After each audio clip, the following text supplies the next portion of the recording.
Hello everyone, कैसे हैं आप सब? बढ़िया। चलिए, अच्छी बात है। हमेशा बढ़िया स्वस्थ और खुश रहिए। हम आज से शुरू करने वाले हैं यूपी पीसीएस या फिर आप कहें यूपी पीएससी के लिए करंट अफेयर।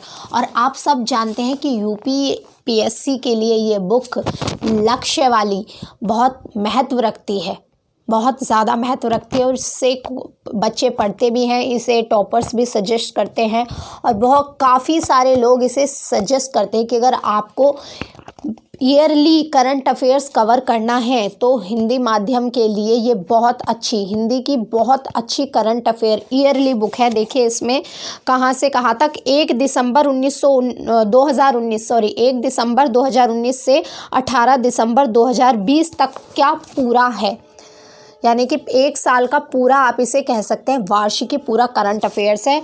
पीसीएस के लिए रामबाण है और अदर भी, ऐसा नहीं है वनडे एग्ज़ाम्स वाले भी इसे कवर नहीं कर सकते, बिल्कुल कर सकते हैं, बहुत अच्छी है। तो इसी की सीरीज़ हम शुरू कर रहे हैं। अगर आप चाहते हैं इसकी पीडीएफ तो आप हमें नीचे कमेंट कर सकते हैं पीडीएफ के लिए, और नीचे आपको लिंक मिल जाएगा जिस पर आप क्लिक करेंगे आपको पीडीएफ भी मिल जाएगी। चलिए तो शुरुआत करते हैं। आज का हमारा जो टॉपिक है इसी से संबंधित एक टॉपिक है वर्षगांठ, अर्थात सालगिरह, जिसे आप कह सकते हैं। किसी के 100 वर्ष हो गए, किसी को 25 वर्ष हो गए, इस तरीके से। स्थापना यानी कि कब किस चीज़ की स्थापना हुई, साथ ही साथ एवं जयंती, जयंती यानी कि जैसे आपने सुना होगा 2 अक्टूबर गांधी जी की जयंती, बर्थडे, ये तो ये टॉपिक का नाम है। सबसे पहले इसमें मैंने 4 टॉपिक कवर किए हैं। सबसे पहला है सूचना का अधिकार अधिनियम के 15 वर्ष, आरटीआई, राइट टू इंफॉर्मेशन। आपसे कई बार पूछ भी लेते हैं कि आरटीआई की फुल फॉर्म क्या है, तो आपको पता होना चाहिए, राइट टू इंफॉर्मेशन। सूचना के अधिकार अधिनियम को 15 वर्ष पूरे हो चुके हैं, याद रखिएगा, पहली महत्वपूर्ण बात ये है। अब इसके कुछ पॉइंट्स देख लेते हैं। 12 अक्टूबर 2020 को पूरे हुए हैं। कब हुए हैं राइट टू इंफॉर्मेशन एक्ट को 15 वर्ष पूरे? 12 अक्टूबर 2020 को। सूचना का अधिकार अधिनियम 2005 भारत सरकार का अधिनियम है, यानी कि केंद्र सरकार, जो हमारी सेंट्रल गवर्नमेंट है, उसके द्वारा बनाया गया ये अधिनियम है। नागरिकों को सूचना का अधिकार उपलब्ध कराने के लिए इसको बनाया गया है। अधिनियम के प्रावधान क्या क्या है? भारत का कोई भी नागरिक किसी भी सरकारी प्राधिकरण से सूचना प्राप्त करने हेतु अनुरोध कर सकता है। क्लियर? सूचना 30 दिन के अंदर उपलब्ध, 30 डेज यानी कि 1 मंथ, तो सूचना 30 दिन के अंदर उपलब्ध कराने की व्यवस्था की गई है। यदि मांगी गई सूचना जीवन अर्थात लाइफ, जीवन और व्यक्तिगत स्वतंत्रता से संबंधित है तब ऐसी सूचना को 48 घंटे 48 आवर्स या फिर आप कह सकते हैं 2 दिन के अंदर ही उपलब्ध कराने का प्रावधान है। तो ये थी इससे संबंधित कुछ महत्वपूर्ण बात जो पूछ भी सकते हैं। साथ ही साथ अगर इसमें कुछ और पूछा जाए तो आप इसमें शुल्क यानी कि पैसा लिया जाता है सूचना का अधिकार देने के लिए, तो बिल्कुल 10 रुपये शुल्क लिया जाता है, सभी के लिए 10 रुपये ही है। परंतु अगर आप गरीबी रेखा से नीचे आते हैं तो आपसे 10 रुपये भी नहीं लिए जाएंगे। साथ ही साथ इसके अंतर्गत, सूचना के अंतर्गत एक 24 का 1 करके है, तो इसके में तहत दिया गया है कि इसके अंतर्गत सिक्योरिटी और इंटेलिजेंस इस सूचना के अंतर्गत नहीं आती। राइट टू इंफॉर्मेशन एक्ट के अंतर्गत ये दोनों नहीं आती, अर्थात सिक्योरिटी और इंटेलिजेंस, क्योंकि आपको पता है कि ये जो हमारी संस्थाएं हैं इंटेलिजेंस, सिक्योरिटी, ये अपने आप में ही संवेदनशील है, इसकी बातें कोई नहीं पूछ सकता, तो इसलिए ये दोनों इसके अंतर्गत नहीं आती है। चलिए अब हम बात करते हैं बहुत ही महत्वपूर्ण टॉपिक की, सिंधु घाटी सभ्यता या फिर आप इसे हड़प्पा सभ्यता भी कह सकते हैं। तो सिंधु घाटी सभ्यता को 100 साल पूरे हो चुके हैं, 100 ईयर्स, 100 साल पूरे हो चुके हैं। अब सिंधु घाटी सभ्यता भी बोल सकते हैं इसका नाम, या फिर इसे कांस्य सभ्यता भी बोलते थे, क्योंकि इस समय यहाँ पर सबसे पहले कांस्य का प्रयोग किया गया था। और अब पूछा जा सकता है कि इसको हड़प्पा सभ्यता क्यों बोलते हैं? क्योंकि सिंधु घाटी सभ्यता में आपको पता है बहुत सारे नगर मिले, हड़प्पा मिला, मोहनजोदड़ो, कालीबंगन, बहुत सारे नगर मिले, धोलावीरा, तो सबसे पहले जो मिला सिंधु घाटी सभ्यता की खुदाई में, जो सबसे पहले शहर मिला वो था हड़प्पा सभ्यता। इसीलिए सिंधु घाटी सभ्यता का नाम हड़प्पा सभ्यता भी पड़ गया। तो ये बहुत इंपॉर्टेंट है। यहाँ से आप एक चीज़ और समझिए, देखिए जो बच्चे सिर्फ इतना ही पढ़ेंगे, भाई सिंधु घाटी सभ्यता हड़प्पा की खोज को 100 वर्ष पूरे, हो सकता है वो करंट अफेयर्स अच्छे से ना कर पाए और चीज़ों को ना समझ पाए। अब दूसरी बात क्या है कि हमने ये चीज़ तो पढ़ ली, नहीं ये आधी अधूरी चीज़ है, हमें इसका हर आयाम कवर करना पड़ेगा। यानी कि सिंधु घाटी सभ्यता हमें स्पेशली पढ़नी पड़ेगी। क्यों? अभी 2 वीक पहले की बात है, 2 हफ्ते पहले की बात है, भीमबेटका, आपने सुना होगा भीमबेटका से संबंधित भी एक न्यूज़पेपर में रही थी। वहाँ पर कुछ नए अवशेष मिले हैं और वो भी हमारे एंशिएंट यानी कि पुरानी हिस्ट्री से ही संबंधित है। तो कितने कारण रहे, एक तो 100 साल हो गए और अभी फरवरी के 2 हफ्ते पहले की न्यूज़ है भीमबेटका वाली। तो हो सकता है अब एग्जामिनर क्या सोचे, उनके दिमाग में एंशिएंट हिस्ट्री चली जाए, क्योंकि करंट का भी टॉपिक है और वहाँ पे हिस्ट्री में सोच लें कि जैसे हम लोग सोचते हैं कि मिडिवल और मॉडर्न हिस्ट्री अर्थात जो मध्यकालीन भारत है और आधुनिक भारत है उससे ज़्यादा क्वेश्चन पूछे जाते हैं और इससे थोड़ा कम। परंतु इस बार एग्जामिनर सोचे, हम देखिए एग्जामिनर का माइंडसेट तो नहीं पढ़ सकते परंतु हम थोड़ी स्मार्ट स्टडीज कर सकते हैं, क्योंकि वो लोग ऐसा तो नहीं है कुछ सोच के बनाते हैं, पर कुछ तो रहता होगा उनके दिमाग में कि किस तरीके के क्वेश्चन किस हिस्ट्री से इस बार ज़्यादा डाले जाएं। तो कुछ ना कुछ तो रिलेट कर सकते हैं। आप रिलेट कर कैसे सकते हैं कि इस बार भाई सिंधु सभ्यता बहुत इंपॉर्टेंट रही है क्योंकि इसको 100 वर्ष हुए और जिस चीज़ को 100 वर्ष 150 वर्ष 75 वर्ष इस तरीके से पूरे होते हैं तो वो चीज़ अपने आप में महत्वपूर्ण हो जाती है। और हमने सिर्फ इतना पढ़ लिया तो हमारा सिलेक्शन नहीं होता। सिलेक्शन उन बच्चों का होता है जो चीज़ें अच्छे से कवर करते हैं। अब इसके पूरे आयाम जिन्होंने कवर किए होंगे वो उनका सिलेक्शन होगा। क्यों? क्योंकि कंपटीशन बढ़ चुका है और जो बच्चे रियलिटी में एग्ज़ाम क्लियर करना चाहते हैं वो सिर्फ ऐसा नहीं करेंगे कि बस कुछ आसान सा मिल जाए, नहीं, अब वो इस न्यूज़ के हर आयाम को कवर करेंगे। वो जाके पूरी सिंधु सभ्यता पढ़ेंगे क्योंकि सिंधु सभ्यता में और भी बहुत सारे नगर खोजे गए थे। ज़रूरी है भाई सिंधु सभ्यता रही,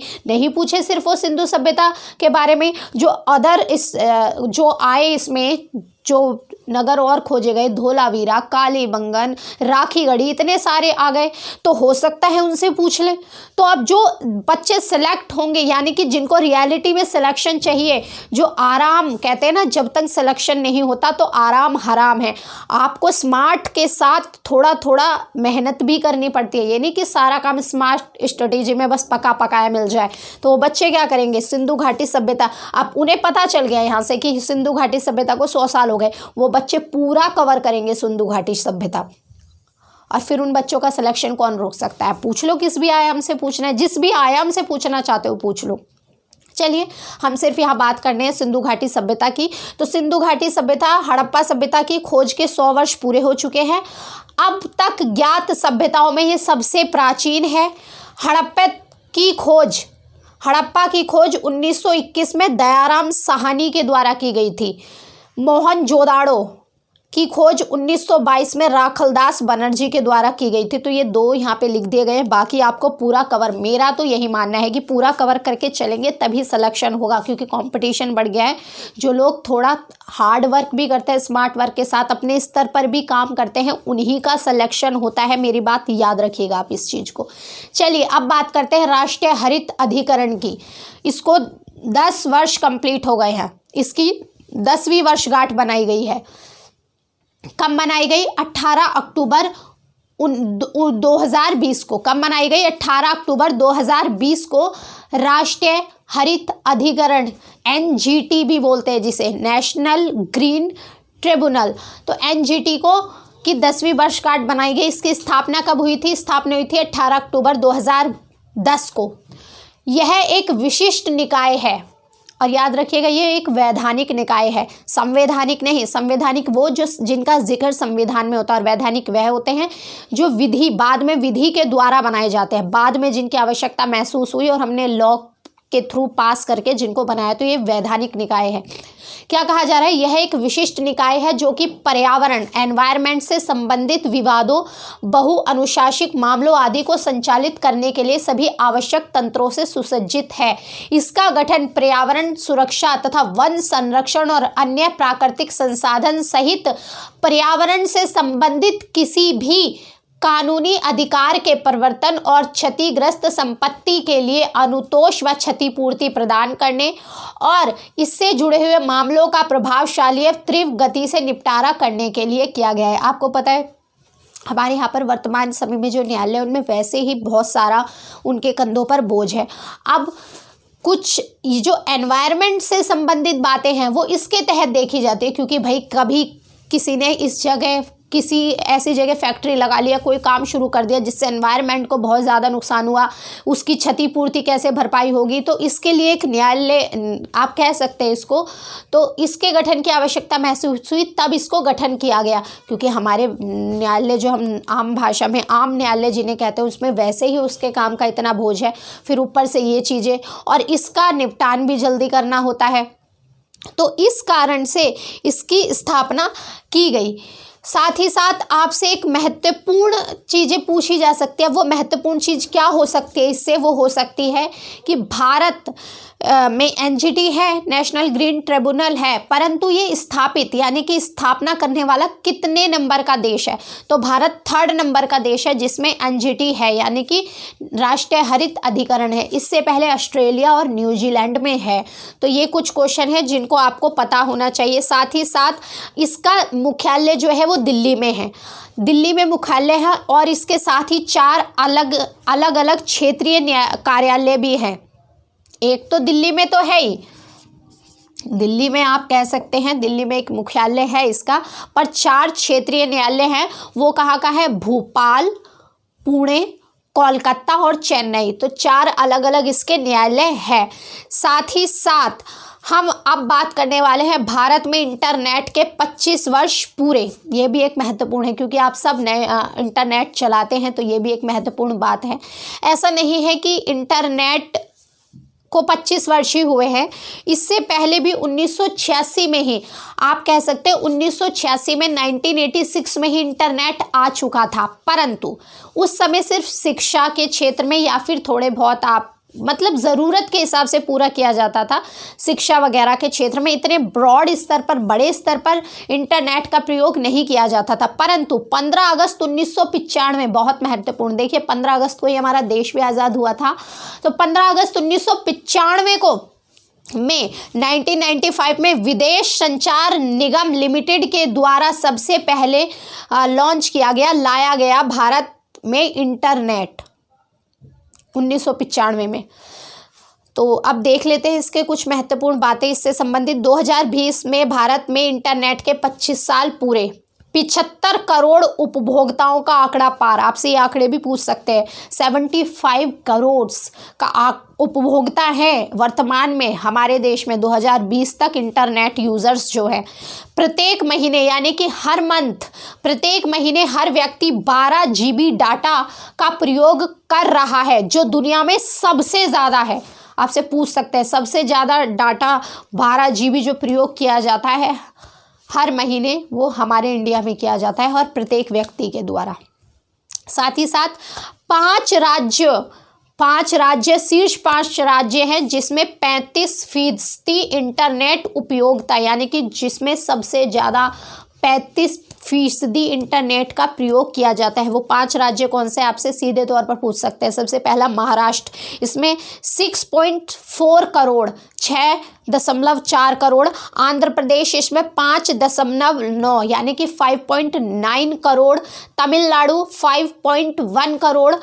गुजरात 4.5 करोड़। कर्नाटक 4.6 करोड़। तो ये शीर्ष 5 राज्य हैं, आप इनको याद रखिएगा। ये सीरीज हमारी शुरू हो चुकी है, अब इसमें पूरी कंप्लीट कवर करा दी जाएगी। और एग्ज़ाम से पहले अगर इसका दूसरा संस्करण भी आ जाता है, क्योंकि आपका जून में एग्ज़ाम है, आई थिंक जून में एग्ज़ाम है, इससे पहले संस्करण आएगा क्योंकि जनवरी फरवरी मार्च तक का तो आएगा ही, उसको भी कराएंगे।